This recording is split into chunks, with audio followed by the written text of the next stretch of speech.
More people live in the western rim of the Pacific Ocean than anywhere else, but the region's economy is off balance. Production is about to eclipse demand, and the trade war between Beijing and Washington will cast a shadow over Asia-Pacific in 2019. I'm your host Shirvan and welcome to Caspian Report. For nearly 3 decades, low wages, a large appetite for raw materials, and the relocation of multinational companies drove China's rapid growth. As production was outsourced to Chinese factories, American industries took a loss. Now, Washington wants to get even by forcing Beijing to open its markets to American goods and services in exchange for continued access to US markets. The trouble is that this would profoundly weaken China's economy, which in turn would undermine the legitimacy of the Communist Party. As a result, China cannot give in to US demands without abandoning the foundation of its economic growth. Even if Xi met Trump halfway and offered to purchase more American goods and selectively lowered barriers to foreign investment, it would take Beijing years to prove that it is making good on its end. Considering what's at stake, there is no immediate resolution to the impasse. Starting in 2019, both powers will embark on a long process of economic divorce. Already, the Trump administration is encouraging multinational firms to find suppliers outside China by downsizing Chinese investments in the United States. In addition, American lawmakers will consider imposing another round of extra duties by targeting the remaining $267 billion in Chinese imports, which will come atop the already existing $250 billion in new tariffs on Chinese commodities. Beyond protectionist measures, American policymakers could also introduce sanctions on Beijing by highlighting China's mistreatment of the Uyghurs and other minorities. For China, meanwhile, it will be more difficult to respond due to its reliance on the US consumer market. The coastal provinces where most of the trade is conducted are especially vulnerable to an extended trade war. Having said that, China has some cards up its sleeve as well. Beijing is likely to reduce taxes, offer subsidies, improve its infrastructure, and ease up on regulations to boost domestic consumption and economic activity in the private sector. The government is also likely to use the value of its national currency to mitigate the inflicted damage to its exports. As Chinese access to US markets comes under pressure, Beijing is also likely to seek out new markets along the Belt and Road Initiative by pursuing bilateral free trade agreements. Watch our previous report on this topic for more. The competition between China and the United States will also extend into the sphere of emerging technologies. Much like in Germany and France, the United States has been setting up barriers to Chinese investment in strategic sectors. US tech firms that work with dual-use technology will come under increasing government supervision in 2019. Most industrial countries already have export controls on dual-use technologies, which are innovations with both civilian and military applications, such as aerospace, 5G networks, artificial intelligence, high-performance semiconductors, etc. In 2019, however, American policymakers are likely to lobby other nations in Asia-Pacific to set up export controls on such emerging innovations as well. This will hurt the operations of Chinese tech firms, who will increasingly be branded as security risks throughout the globe. As the trade war heats up, frictions will also emerge in other fields.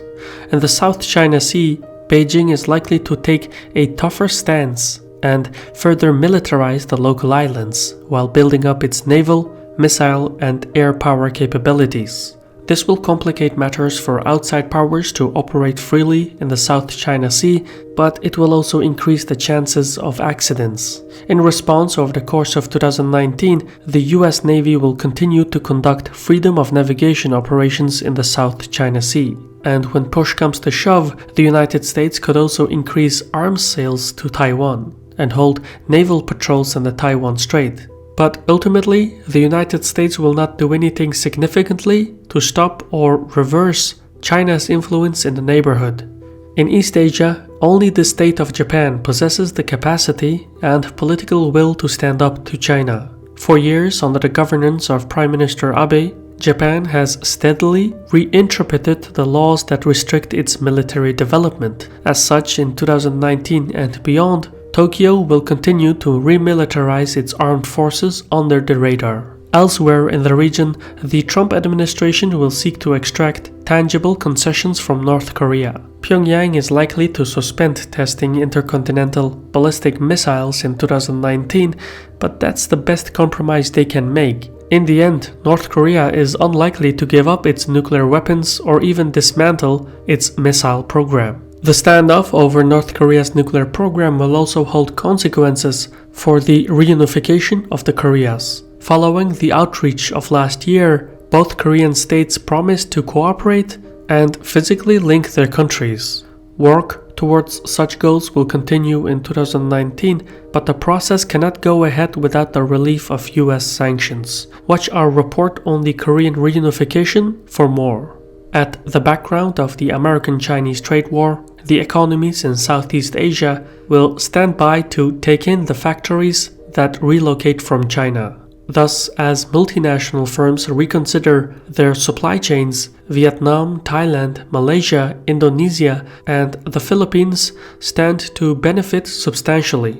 What's more is that each country in the region has a different specialty. For instance, Vietnam has formidable sectors that deal in textiles and electronic components, while Thailand and Malaysia have capable auto vehicle sectors.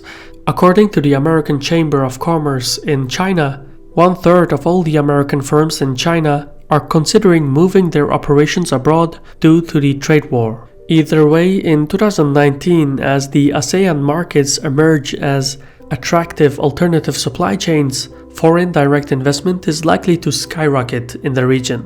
These changes will not happen overnight. Global firms will need time to find new partners, navigate the legal systems, and draft new agreements. Overall, it could take up to 3 years for the effects of the trade war to be realized, but it will happen nonetheless. In South Asia, Indian policymakers will take active measures to counter China's growing influence. Sri Lanka, Bhutan, Bangladesh, the Maldives, and the nations in Southeast Asia are the most pressing points in the Chinese-Indian rivalry. Both nations will compete for construction projects, defense deals, and seaport rights across the perimeter of South and Southeast Asia. That being said, New Delhi cannot go head-to-head with Beijing since it lacks the economic, military, and diplomatic resources. As such, the Quadrilateral Security Dialogue, which is an informal coalition between India, Japan, Australia, and the United States, will become an increasingly important body to contain China. In 2019 and the ensuing years, the defense ties between these nations will expand. However, New Delhi also has a strategic relationship with Moscow. A great deal of India's indigenous defense industry relies on technology transfers from Russian arms suppliers. American lawmakers want the Indians to reduce their association with the Russians, but Prime Minister Narendra Modi is not likely to comply. Thus, in 2019 and onwards, New Delhi will have to carefully manage expectations from the White House and the Kremlin. Furthermore, in India, the country will enter its electoral season in 2019. 8 Indian states will hold elections for seats at the upper and lower houses of the parliament. What's more is that in May 2019, the country will hold general elections. Indian opposition parties are likely to band together in an effort to evict Modi and his party from power. Whether this will be enough is doubtful. The sitting prime minister and his persistent emphasis on Hindu nationalism and economic reforms is a concoction that will hold sway over the majority of the public. This political struggle in India will also impede labor, trade, and financial reforms.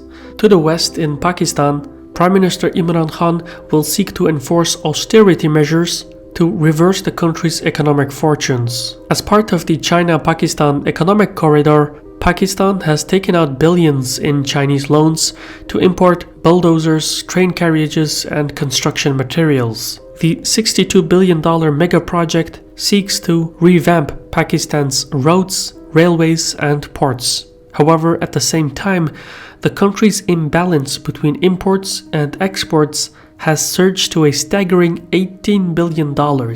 As a result, Pakistan's debt has risen to unsustainable levels, and the country is running out of foreign reserves to pay its bills. What makes the economic crisis even worse is the abysmal state of tax collection in the country. Last year, of the 212 million Pakistani citizens, only about 1 million paid their taxes.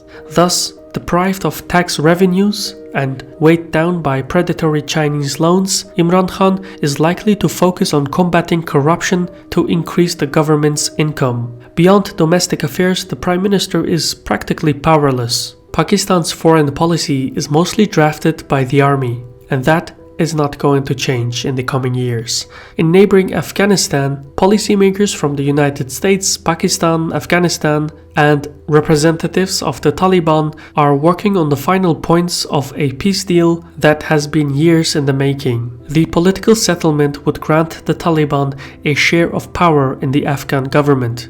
The trouble, however, is that the Afghan army isn't yet capable enough to handle its own security, and the Taliban won't budge unless the Americans leave the country. So, given the stalemate, no meaningful change will occur in Afghanistan. At large in 2019 and the coming years, Asia-Pacific will undergo fundamental changes. Some nations will fare better than others, but overall, the geopolitical behavior of the regional players will largely be defined by the trade war between Beijing and Washington. I've been your host Shirvan from Caspian Report. Credit goes to our contributors on Patreon for giving us the means to produce content like this. If you want to help out, or if you're looking to gain access to some perks, visit patreon.com/CaspianReport. In any case, thank you for your time and Sarol.